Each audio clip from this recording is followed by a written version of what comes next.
Aquarius, this is your week ahead astrology forecast by Astrology Motivation from Born Without Boundaries. In these weekly videos, we review the major planetary aspects and transits and how they impact your natal sun and what that means for your day-to-day. All you need to enjoy this video, Aquarius, is your birth date. That's all you need to know.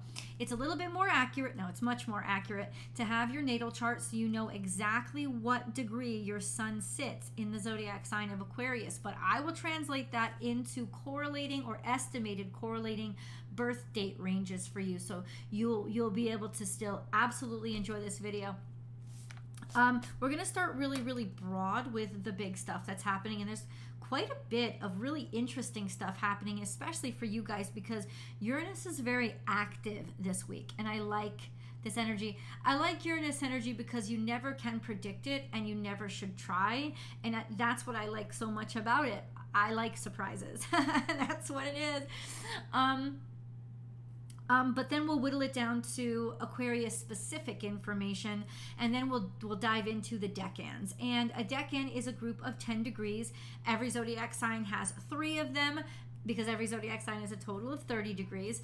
And what that does is it helps astrologers understand how certain groups of natal suns are being acted upon, what aspects they're forming to other planets, because not all natal suns are going to be forming the same aspects to other planets, which really significantly changes the relationship and then the outcome of how they're going to be impacting you.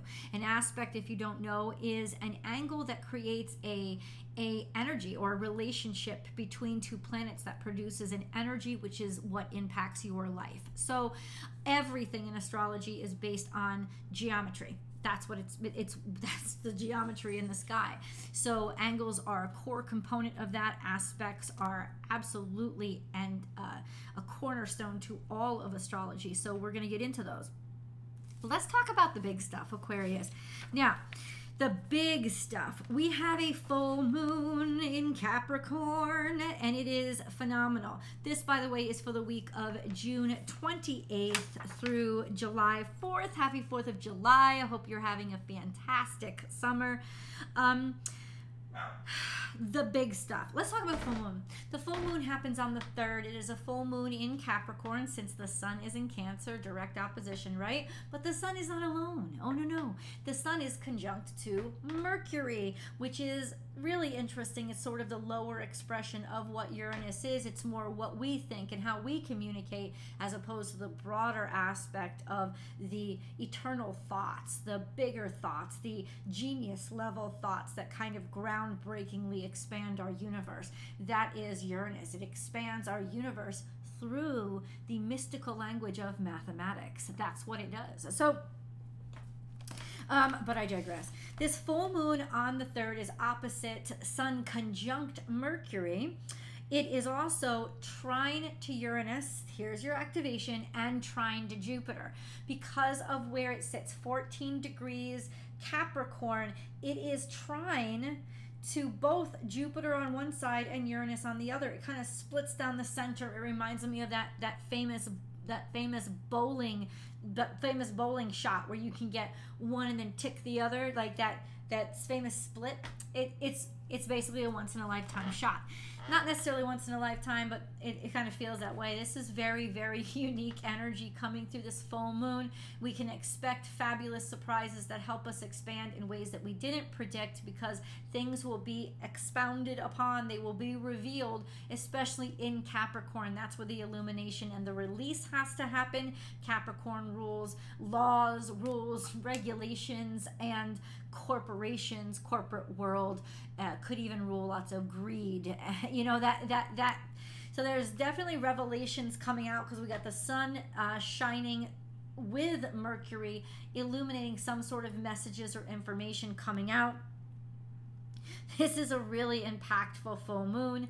Just 2 days before that, we have Neptune on the 1st of July. We have Neptune going into retrograde. This happens like every year around this time. We have Saturn and Pluto in retrograde already. Neptune's now in retrograde. Neptune kind of bugs me the most in retrograde.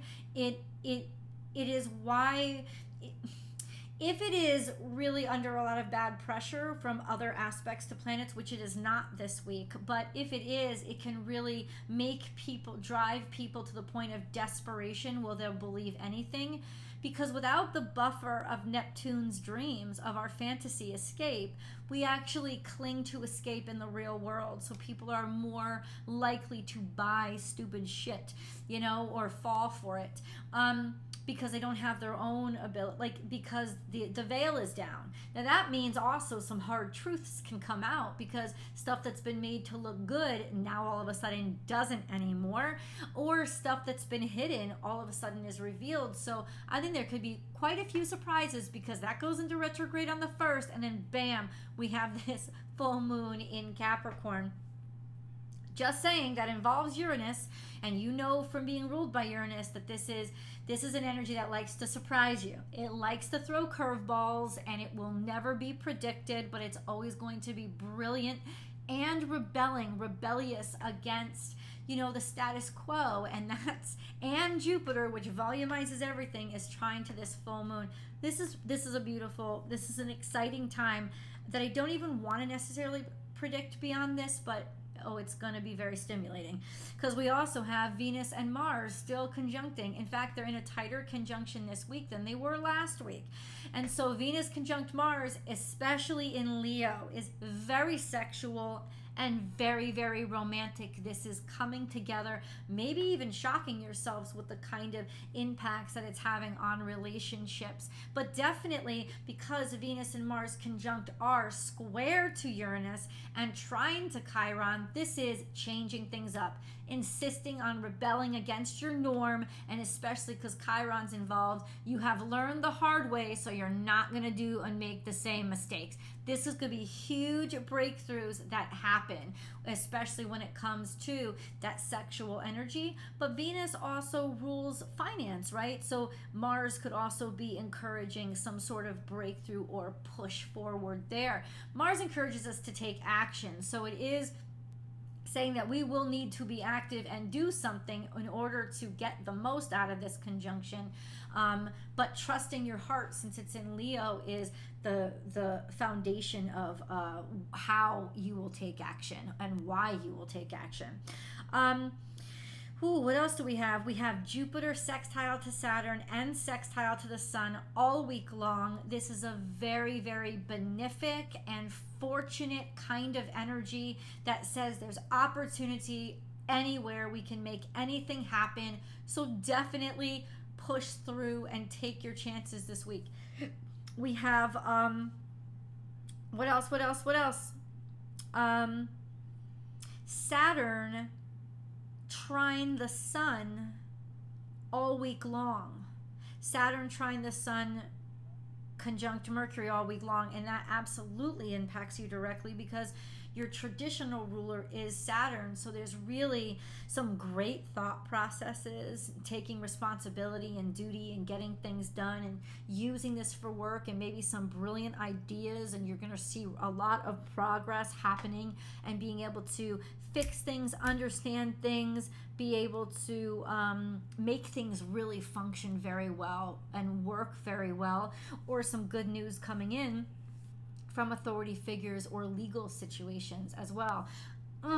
Okay, so let's get into Aquarius specific info, shall we? In the zodiac sign of Aquarius, there aren't any major planetary planets or planetoids or luminaries, but we do have a lot of activity with your ruling dignitaries. So let's start with Saturn. Saturn is still in retrograde. In fact, it's retrograding between 7 degrees Pisces to 6 degrees Pisces this week. All week long, it is trine to the Sun conjunct Mercury, trine to the South Node, and sextile to Jupiter. Can you say career advancement? Because that's what you're going to get. That is exactly what's going to happen. We also have a semi-square to Chiron, which means there could be some upset or activity in old aches and pains or wounds, especially physical, but also a sense of that could be an impetus to push you forward because of the frustration, like being frustrated somehow with old shit that just keeps coming up. It's It's there to teach you and test you, and with all this other positive energy around Saturn, Saturn will get that shit done. It just may remind you that this has been a long, hard road. What a great way to reward the end of that. And now we have Uranus. Now Uranus is at 21 degrees Taurus. It's going to stay there all week. It is square to Venus conjunct Mars, just like last week. And that means rebellion. And that means I am making a difference and I am making a change, and I refuse to stay the same, especially when it comes to my vitality and my self-worth and my strength of conviction in those things. You also, Uranus all week long is a semi-square to the Sun conjunct Mercury. So Saturn is trine to Sun conjunct Mercury, but Uranus is semi-square to Sun conjunct Mercury. So there can be some agitation that comes, especially with technology, but it's not going to get in the way. It could just serve to stimulate. And then we have your trine to the full moon. Uranus is trine to the full moon, which means these may be oddball and off the cusp feelings or insights that end up coming out or being exposed, but they're just what everybody needed. Let's get into the decans. If you know that your natal sun is located between 0 and 9 degrees Aquarius, it is in the first decan or group of 10 degrees of Aquarius. And so you're Aquarius 1. This correlates to January Aquarius birthdays. This is anywhere between January 22nd, sometimes Aquarius season begins on the 21st, so it'll be you guys too, through the 31st of January. So it could even also include in some years the 1st of February. So it just depends on which year you were born in and where the sun was that year. So, but generally speaking, it's between the 22nd and the 31st of January. Your natal suns are conjunct Pluto if you are at the cusps. So cuspers would be January 22nd, January 23rd, 21st birthdays, definitely if that's when it started that year or that's where your sun ended up. That's what day you were born. It is conjunct to Pluto, just means major transformation and change in your life, but with Pluto being back in Capricorn, this is going to have something to do with a broader sense of industry and capitalism, that kind of energy. You have a long-term, if you're at the cusp, you have a long-term sextile to Neptune, which we've discussed extensively. That means creative opportunities or opportunities to be creative and also develop a deeper understanding of your connection to your spirituality and your kind of like your own personal mysteries, those parts of you that just need faith to reach. We have a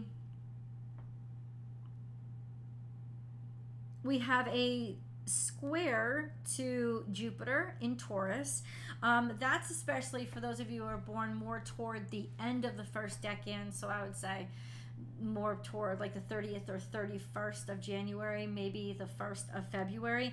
It's you guys that are primarily really in a tight square to Jupiter, which just means super hyper stimulus and wanting to move forward maybe a little bit more quickly than you're really ready to. It can get in the way as much as it can help.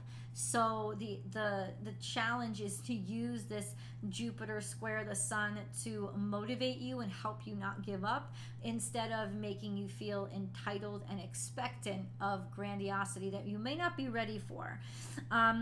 We also have a square to the South Node and North Node, which is long term, and that will remain, especially for you cusps, will remain for a while. That means that you're kind of in a checkpoint of your life, like how far have I come and where do I have to go? When your natal suns are square to the North and South Node, it's actually kind of a period in your life where you need to start considering getting out of your comfort zone, and you may even naturally be driven to get outside of your comfort zone because it's starting to bore you to do things that are obvious, and you want more of a challenge, and you're starting to see that there are life changes. For example, my North and South Node are in Virgo and Pisces, respectively. So my North Node is Virgo and my South Node is Pisces. My entire life, I needed to live by the water. I just wanted to live by the water. My entire childhood, I did. I always needed to be near water. And now, as an adult, I'm finding I still love the water, but I'm finding that I'm happier really kind of landlocked, and moving toward how I'm going to exit this life. I'm not dying, believe, not yet, right? But how I'm going to exit this life, and what I'm going to get good at, what I need to learn to get good at before I go into my next life, you know. So that's kind of where it's headed, and you'll start to see that you're starting to change, and your proclivities, your natural sense of attraction is starting to change, and you're starting to take on new challenges that maybe once didn't interest you. So that's kind of what happens when your sun starts to get squared, what squares these nodes. This week, your natal sun is quincunx to Venus conjunct Mars, which could cause major sexual frustration and tension, especially if you're in a long-term relationship. There could be some major frustration. It doesn't have to be bad. It can be very sexy, but like I said, it's frustrating, stimulating kind of thing. It could also mean frustration in the dating field right now. This wouldn't be a great time to try to change too much or try to shake things up, because you will get frustrated. And then your natal suns are also quincunx to the sun conjunct Mercury by the 1st or through the 1st of this week. So oh my goodness. What does that mean? There is a lot of information that's coming to you, and it's very stimulating, and stimulating in a way that it won't let you rest. It doesn't mean that it won't be great, but it will kind of could be exhausting a little bit, let's put it that way. But there's definitely some illumination and information that's going to cause a lot of aha moments that could disturb in some ways what you've already accepted to be true. But I don't think you'll have a problem with it. I think it'll intrigue you, but it might cause you to have to do some more work or make different kinds of arrangements and stuff like that. Aquarius 2. So if your natal suns are somewhere between 10 and 19 degrees, they fall, Aquarius, they fall within the second decan of Aquarius, and you guys are Aquarius 2. That usually correlates to birthdays that range between February 1st and February 10th, so the first, say, week and a half of February. Your natal suns are sextile to Chiron. That's long term, and that means that you are finding opportunities because of the traumas and injuries that you've been through, and you're finding ways to turn that stress and that trauma into opportunities for yourself and for others. It would be a major motivational part of your life right now, and will driving you to great opportunities because it's a sextile. We also have Jupiter. You're square to both, your natal suns are square to both Jupiter and Uranus. So those of you born closer to, say, February 1st, February 2nd are going to be in a tighter square to Jupiter. And those of you born, say, January 9th, 10th, February 9th, 10th are going to be in a closer square to Uranus. But those of you split in the middle are square to both of them really tight. And there's just a sense of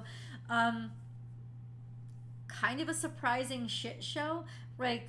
Like maybe even getting in some ways challenging news that really kind of challenges how you see yourself or what you think you're capable of. And yeah. So you let me know in the comments below. This could, let's just put it there. And then we have a quincunx to the sun conjunct Mercury as of the 2nd. So by the 2nd.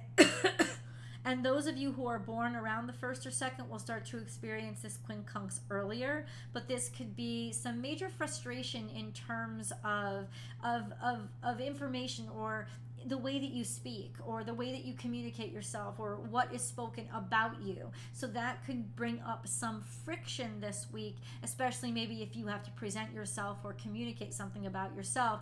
That can cause a little anxiety. It won't wreck you, but there will be a little bit of that agitation in you.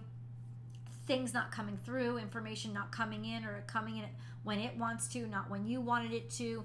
Those kind of things where you're dealing with a Mercury, but they're going to be sort of in your face because it's also involving your natal sun and the current sun, FYI. For Aquarius 3s. So Aquarius 3s, your natal suns are between between 20 and 29 degrees Aquarius. So we're talking birthdays that range between the 11th and the 21st of February. I think Aquarius could also end a little bit earlier. So say the 19th, 20th. I know Pisces kind of, because February is a shortened month, it could end a little bit earlier, but basically about the last 10 days of February. Your natal suns are in opposition to the Venus conjunction to Mars, and that means hyper stimulus to the point of major exhaustion when it comes to your love life, your romance life, or even your sexual life. This could be a highly active energy that could just be exhausting in a good way, but also like so intense it can't last for long. That kind of energy. If you are born around the 11th, 12th, you are already in a sextile to Chiron. So it's really those of you born between the 9th and the 12th of February that are really, really in that tight sextile with Chiron and seeing yourself really being motivated and finding opportunities through what you've been through and how you've suffered and opening up doors for others. You are square to Uranus. You guys are square to Uranus, especially those of you who are born more toward the 11th, 12th of February, but really all of you are square to Uranus, which can mean curveballs coming up at every corner, a sense of sort of combating your own sense of oddities and kind of having to eat crow a little bit, not being able to be as eccentric as you want to be sometimes. But definitely getting those curveballs constantly thrown at you, or maybe even issues with technology too, but that is a long-term square, and I don't think that it may be impacting you a lot more now because Uranus is stimulated a lot this week, so a lot's happening, so a lot could come up and a lot of unexpected surprises and a lot of oddball thoughts that kind of come up and distract you, or all of a sudden just wanting to do things differently and not wanting to be the same and finding yourself very frustrated and challenging norms that just last week were fine with you. That could be coming up a lot this week. Because your natal suns are also semi-square to the full moon.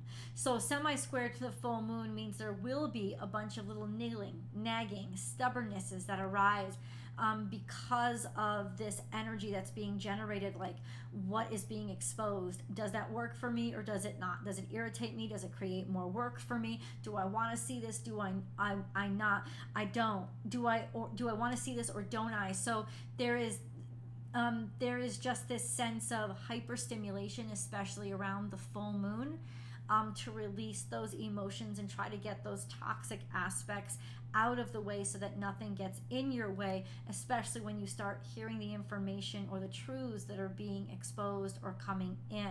As frustrating as it may be, it could also be highly, highly stimulating and impactful. Let's put it that way. So you let me know in the comments below how this energy is impacting you. Please remember to subscribe to this channel. I hope you enjoy these videos. Give it a thumbs up if you really love it, and then come on over to Born Without Boundaries Tarot for your week ahead tarot card reading. I will see you guys in the videos, Aquarius.